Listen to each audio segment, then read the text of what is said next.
Marwadi university మంచి భవిష్యత్తు కోసం తెలుగు విద్యార్థులు ఇష్టపడే యూనివర్సిటీ. కాల్ 9059052378 9059052379.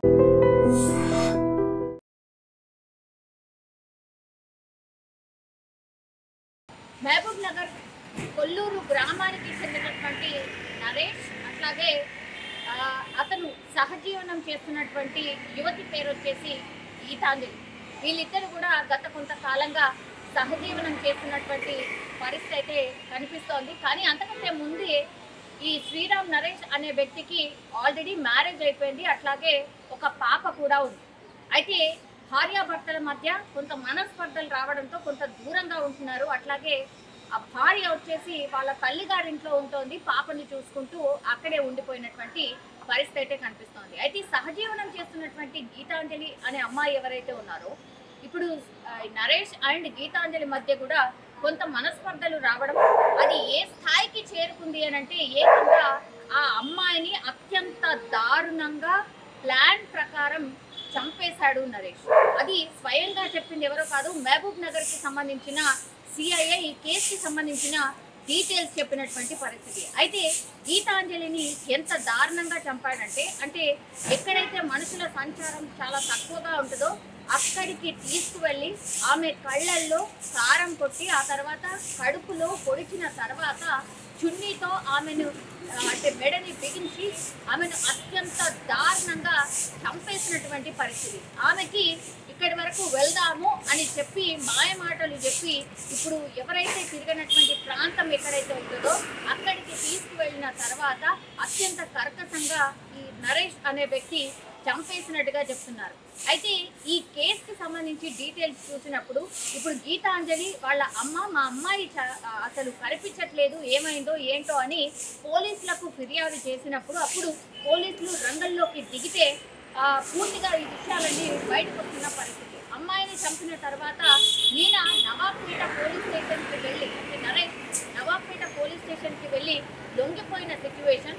కానీ ఈమె అమ్మాయిని చంపింది ఎలా అనంటే యాక్చువల్లీ ఒక ప్లాన్ ప్రకారమే పూర్తిగా నేను ఇలా చేయబోతున్నాను అని పూర్తిగా ఒక లాయర్ని పెట్టుకొని లీగల్ అడ్వైజ్ తీసుకొని ఈ కేసులో నుంచి ఎలా బయటపడాలో అంతా కూడా ఒక స్కెచ్ ప్రకారం, ఒక పథకం ప్రకారమే ఈ హత్య చేసిన తర్వాత హత్య అయిపోయి మళ్ళీ బయటకు ఎట్లా రావాలి అనేది కూడా పూర్తి ప్లాన్ వేసుకొని ఈ హత్య చేసినట్టుగా పోలీసులు అయితే చెప్తున్న సిచ్యువేషన్ అయితే కనిపిస్తోంది.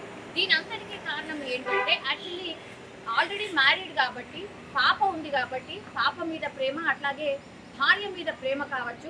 అండ్ ఇప్పుడు భార్య చూపించినటువంటి ప్రేమ అర్థం కాకపోయి ఉండే, అందుకే ఈ గీతాంజలి అనే అమ్మాయితోని పూర్తిగా సహజీవనం చేసిన పరిస్థితి. అప్పుడు అర్థమైంది అసలు గీతాంజలి ఎలా ప్రవర్తించింది, ఎట్లా చూసింది అనేది నరేష్కి స్పష్టంగా అర్థమైంది. అప్పుడు భార్య మీద అట్లాగే వాళ్ళ పాప మీద ప్రేమ పెరగడం, ఆ తర్వాత ఇక ఎట్లాగూ అడ్డు తొలగించుకోవాల్సిందే, నేను నా ఫ్యామిలీతోని కలిసి ఉండాల్సిందే అని అనుకొని పథకం ప్రకారం ఇదంతా చేసినట్టుగా కూడా పోలీసులు తమ విచారణలో చెప్పినటువంటి పరిస్థితి అయితే కనిపిస్తోంది. అయితే ముందుగానే లాయర్ దగ్గర లీగల్ అడ్వైజ్ కూడా తీసుకొని ఈ హత్యను నేను ఇలా చేయబోతున్నాను, ఆ తర్వాత నేను ఇలా లొంగిపోతాను, నేను ఎన్ని రోజుల తర్వాత ఎన్ని మంత్స్ తర్వాత బయటకు రావచ్చు, ఈ కేసు నుంచి ఎలా బయటపడవచ్చు అనేది కూడా పూర్తిగా లీగల్ అడ్వైస్ తీసుకున్న తర్వాతనే ఈ హత్య చేసినట్టుగా పోలీసుల విచారణలో అయితే వెల్లడైన పరిస్థితి కనిపిస్తుంది. అంటే ఎంత దారుణం, ఒక మనిషిని హత్య చేయాలి అనుకున్నప్పుడు ఒక ప్లాన్ ప్రకారం, అంటే ఏదో ఆవేశంతోనో లేకపోతే అప్పటికప్పుడు తీసుకున్నటువంటి డిసిషన్ కాదు ఇది.